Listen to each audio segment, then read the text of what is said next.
Peri Peri charcoal chicken and sauce bar. Ayan. If you're familiar sa Peri Peri, they have a lot of branches around Metro Manila, ha?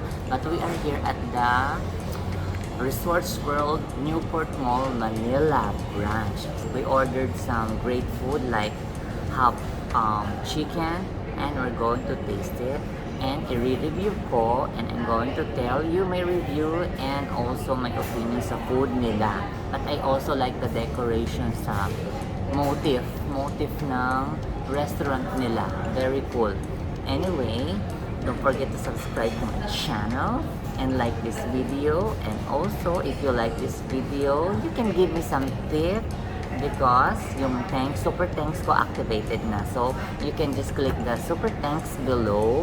But don't forget to watch my other restaurant review and adventures here in my channel and check out my playlist. So now let's start eating because I'm hungry and I want to eat some chicken. Alright? I like the design of this restaurant, but I need to check the food first. Of course, they offer charcoal chicken and sauce bar. They have half and whole chicken, salad, side dishes, baby back ribs, and more. You can check out Facebook page of Peri Peri for more information. So this is the half chicken, set na siya, and comes with a java rice, and you can choose 2 side dishes, and we chose this french fries and coleslaw. Yeah, so kinda sulit, 420 something pesos for this, and we ordered another type of rice. Anong rice to? Spanish rice. And this is the Spanish rice.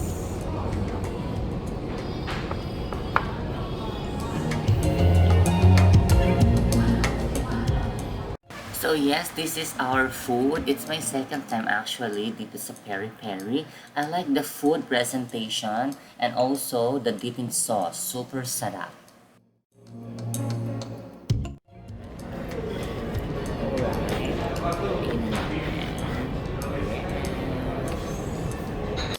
We're going to try this chicken. So, saktong chicken ito. Yung chicken ito.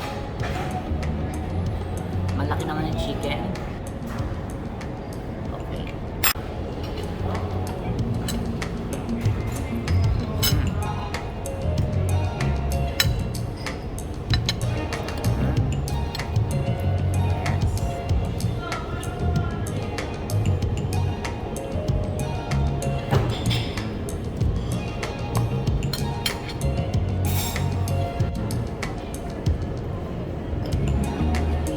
This is the java rice.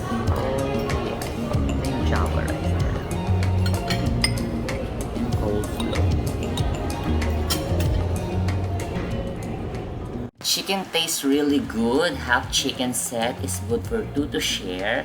Java rice was okay. Nothing special about the java rice actually.